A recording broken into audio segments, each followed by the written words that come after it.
We are now 3 weeks into April, and while it might feel like we're living through some Kafkaesque alternate reality of what life is all about on this pale blue dot, we've also recently witnessed a pretty massive upswell in grassroots movements.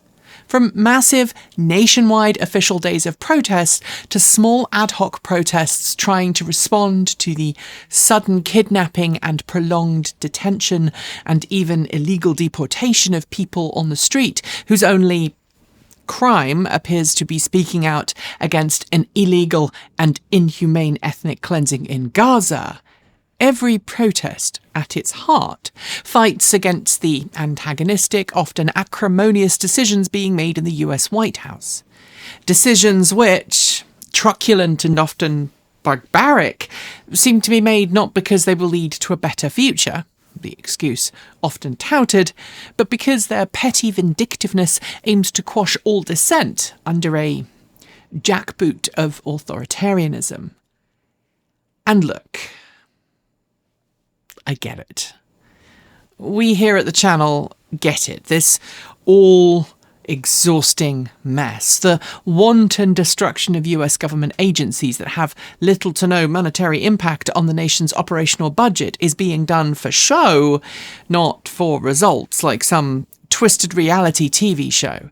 In fact, worse, the destruction of these valuable government departments will largely result in catastrophic economic impacts, likely even for the 0.1% who lately do seem to have noticed that enabling an erratic and vindictive felon to take the most powerful office in the land may not have been the best plan.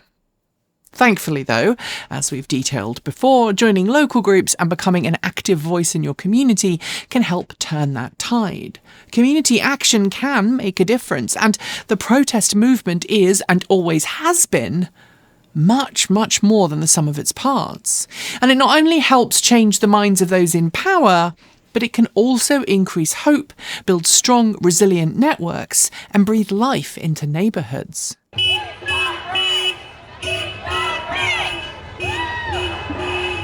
But look, I would be lying if we didn't acknowledge that some of what got us to this point is a pretty widespread apathy around the world of politics, in part caused by some countries, by politicians' willingness to take what amounts to bribes and then pass legislation that supports those who, quote-unquote, support them, and an overarching amount of greed from companies willing to put profits over people, shareholders above society, and earnings above the earth. Luckily, the current global economic crisis and widespread effects of what's going on in the White House in the US are making it pretty hard to be apathetic about the situation we find ourselves in. At least, that's the case if we consider the sheer number of people around the world protesting against the current US administration's actions.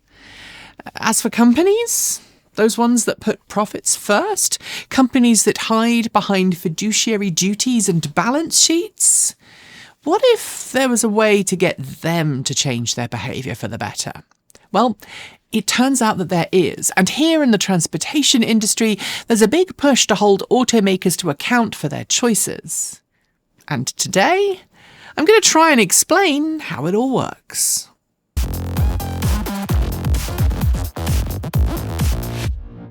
I don't want to scare you, and you probably already know this, but YouTube tells us a metric butt ton of stuff about our audience. We know, for example, that our audience skews heavily towards male-identified persons. It skews towards folk between the ages of 30 and 65. And if the data is to be believed, a majority of you are college-educated, have a reasonably comfortable income, and often have similar shared interests in your watch lists, including computing, tech, finance, and science. You are also a massive bunch of nerds, which is one reason why I think we all get along so well. I mean, I bet a fair few of you would know which book series I am referring to when I say The Bob. know that Elon is not the Messiah, but just a very naughty boy, and could probably identify this random short clip from TNG without breaking into a sweat. Circumstances demand that I take you into my confidence. I require your assistance. Sorry. Yeah, thought so. Also, I am sorry for conflating Monty Python with a man-child, although the less said about John Cleese's recent forays into comedy, the better. Now you listen here. He's not the Messiah. He's a very naughty boy. Well, I must be punished then, mustn't I? You're a naughty boy, Suffice to say, you're a generally wonderful bunch of people who are likely to have at least a passing interest in the stock market in some way or another, either because you paid attention to your retirement account, or you have a broker who helps manage a portfolio for you, or because you're the kind of person who likes to have a go at doing things yourself and has maybe done a little bit of independent trading. And based on some of the comments you leave in our comments section, there's also a chance that you've put your interest in cleaner, greener, safer, smarter, and more equitable transportation and energy to good use, using it to make small, hopefully prudent investments into companies whose visions you like and whose future you like to ensure. Until about a year ago, many of you had stock positions in a certain Texas-based automaker. Some of you likely invested when it first floated on the stock market and made yourself a pretty penny in the process. Assuming you timed the market right, that is. And some of you have partaken in similar IPOs from other green energy and tech companies, and some of you have shareholding in so-called legacy automakers with the hope that one day they too will only make electric cars. And while I'm sure the majority of you out there who have shareholdings have done so for the financial benefits you can reap if things go well, I want to talk to you about something else that being a shareholder can sometimes give you. A vote. See, while privately owned companies can do pretty much whatever they want, within the bounds of the law, when it comes to the corporate decision-making process, publicly traded companies have to answer to their shareholders, and therefore their shareholders get a say in how the company is run. Shareholders can be individuals, or they can be organisations working on behalf of a group of individuals, like a retirement or investment fund. And in the world of stocks and shares, as long as a shareholder has met a predetermined set of requirements, they can play their own part in helping to govern how a company operates, what its priorities are, and even things like how much its CEOs get paid. Many people view their duties as a voting shareholder as something that is pretty much a stamp of approval for how a company is being run. But if you are not happy about how things are going, you can affect change by being what's commonly referred to as a shareholder activist. But what is one, and how does it all work? To explain how it works, I want to take you to have a look at a little hypothetical example. Let's assume you're averse to the way that ACME Explosives runs its business, but you also happen to have a shareholding in ACME Explosives. You can, through shareholder activism, have a bit of a say in how that company operates, even if you own a relatively small shareholding, by submitting something called a shareholder proposal. In our hypothetical example, let's imagine that you're upset that ACME Explosives has an unfair pricing schedule that means the company sells its products at heavily discounted rates to roadrunners, but not to any other critters, and as such, a disproportionate number of coyote deaths are caused by ACME Explosives, which are in turn caused by super low discount pricing policies for that one customer group. You think that all critters deserve equal access to ACME Explosives, so you want a shareholder vote to require the board of ACME Explosives to ensure its products are more fairly priced for all customers. Because, I don't know, you support equal access to explosive fun for all types of two-dimensional creatures. There are a bunch of hoops that need to be jumped through. I'll come to that in a moment. But assuming you do all of that and you submit the proposal in time for the next shareholder meeting, you can force a vote on your proposal. As part of your proposal, if you're allowed to submit evidence to back up it, which I guess would include emergency room data for explosive-caused injuries on coyotes, and you'd argue your case, as best you could, as to why your proposal was the logical choice. Now, let's assume that ACME Explosives has a board of directors that includes folks who might quite like the current status quo and likes roadrunners but don't like coyotes. Think folks like Bugs Bunny, Speedy Gonzales and, I don't know, Daffy Duck. Not that we're allowed to use their images, but you get my point. Now, the board, abhorred by your proposal, doesn't want the shareholders to vote on it, and they will do everything they can to persuade shareholders to reject your proposal, and, like you, they too can submit their own case for voting against it. But when it comes to the actual vote, that is where things get interesting. Maybe a bunch of other ACME Explosive shareholders have similar views to yours. Maybe your case has been very persuasive, and maybe more people vote in favour of your proposal than they do in rejecting it. Then the board, however begrudgingly, has to implement your proposal. As a side though, I mean seriously, how does the Roadrunner get such massive supplies of explosives? There must be some discount program in effect that is unfair to other species, and that is inherently not okay, right? Right? Silly, two-dimensional, hypothetical cases aside, I hope you now know how a shareholder activist can get a company to change its policies for something that's more ethical or fairer, or perhaps less likely to lead to mass coyote casualties. Of course, in the real world, there are a bunch of rules regarding shareholder proposals governing who can submit one and how it needs to be submitted. Different countries do have different rules, but they all pretty much match up for the most part.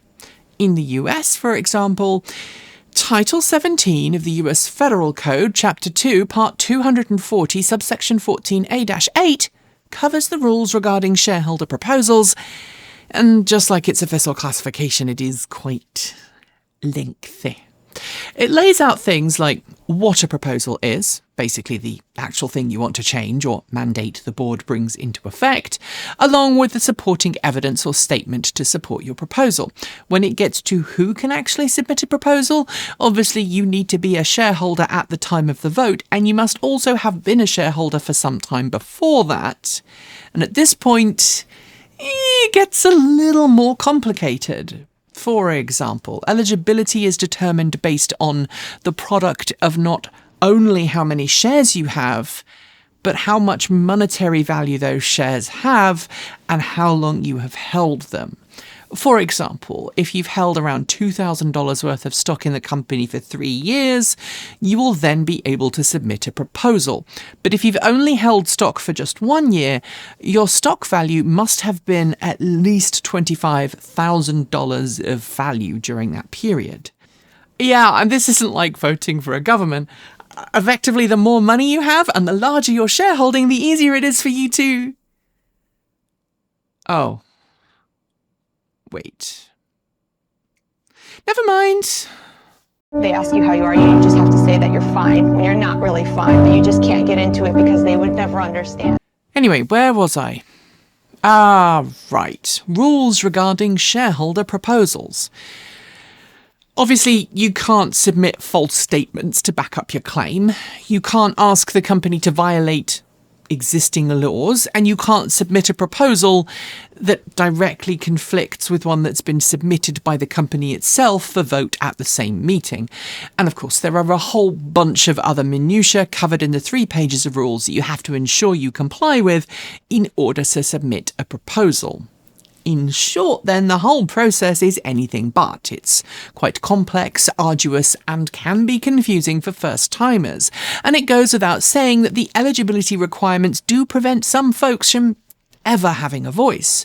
However, because most publicly traded companies have massive numbers of shares, and thus a pretty large shareholder base, even if you are not eligible to submit a proposal, you might be eligible to vote on a proposal that's similar enough to one you wanted to propose. and you might even be able to reach out to the person who proposed it and work together to drum up support for said proposal. And here's where it gets super interesting, because while you might be what's known as a retail shareholder, someone who has a pretty small share in a company, the folks who very often hold the most sway in a shareholder voting situation, outside of company executives with significant company shares, aren't actually individuals at all, but what's known as institutional investors, things like retirement funds, investment funds, and other types of financial institutions. Sometimes other companies come into that and have the same or adjacent industry interests and will have a voting share as well. Without getting too far into the weeds, institutional investors are often acting on behalf of a group of individuals or a single company with the sole intent of making money. They may not be super interested in the direction a company is taking, or indeed, sometimes even small changes in products or policies. They're simply interested in how much money their investment will pay out.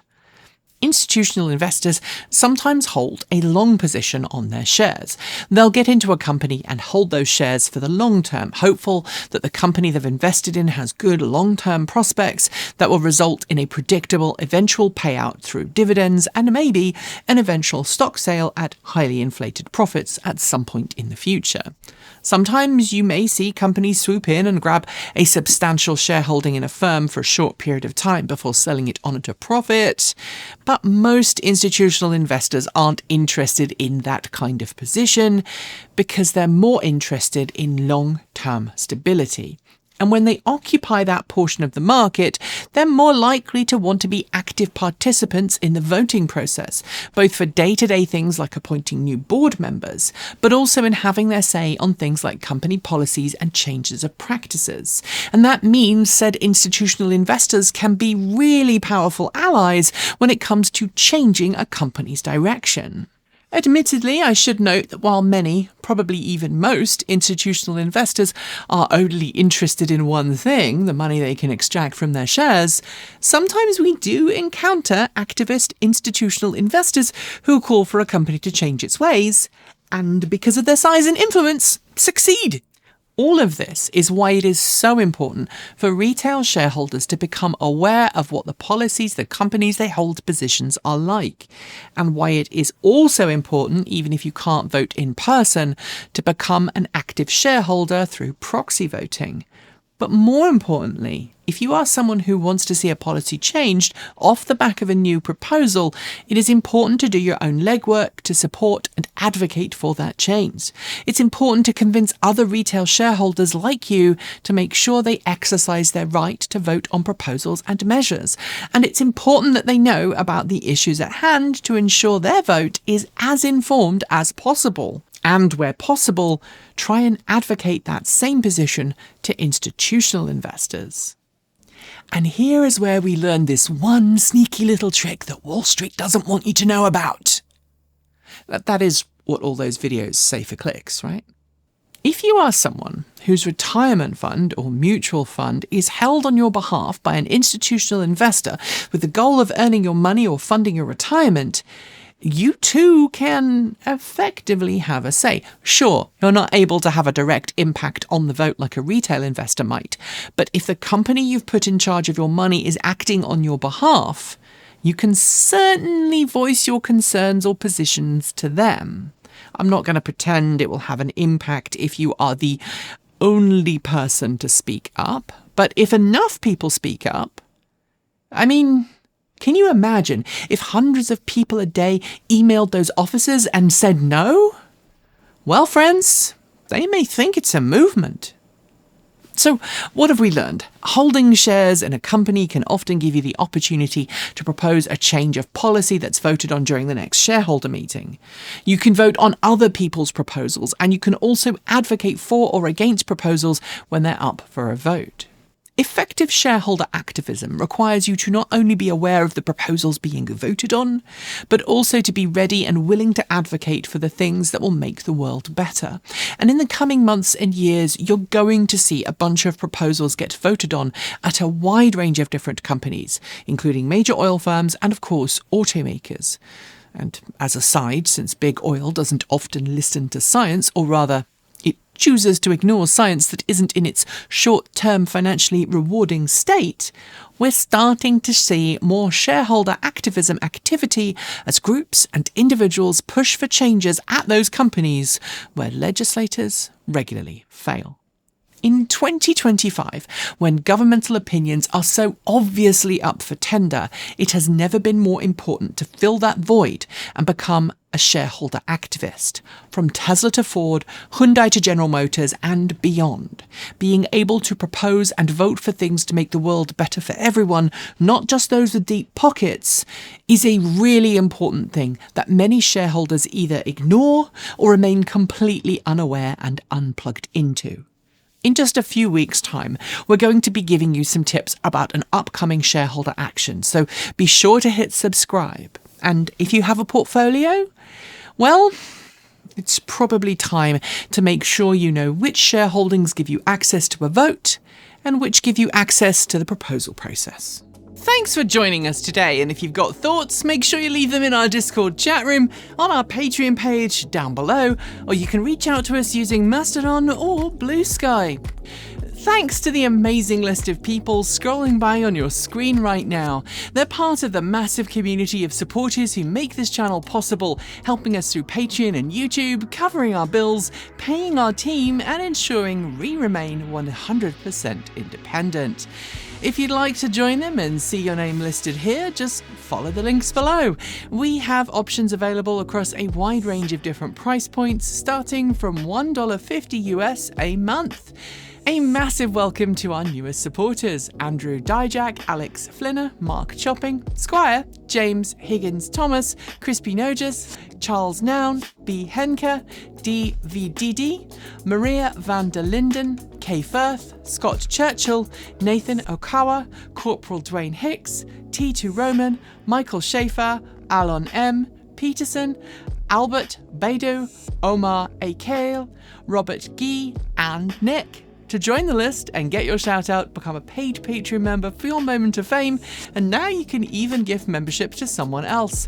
If you'd like to support us with a one-off donation, you'll find links below to make Ko-fi and Bitcoin donations, and we even have an old-fashioned PO box you can reach us at for the time being, address also linked below. You'll also find links to our swag store, and if you are someone who has to shop on Amazon, please consider using our affiliate link so we get the commission, not Jeff Bezos. So we can continue to focus on making our content even better and reduce creator burnout, we're doing a different set of release days this year and plan dropping new content every Tuesday, Thursday and Saturday on our main channel, plus something special on Sunday over on TE Take 2. And if you want more, the mighty algorithm that hates us thinks you should be watching this video, but we think this one is well worth watching too.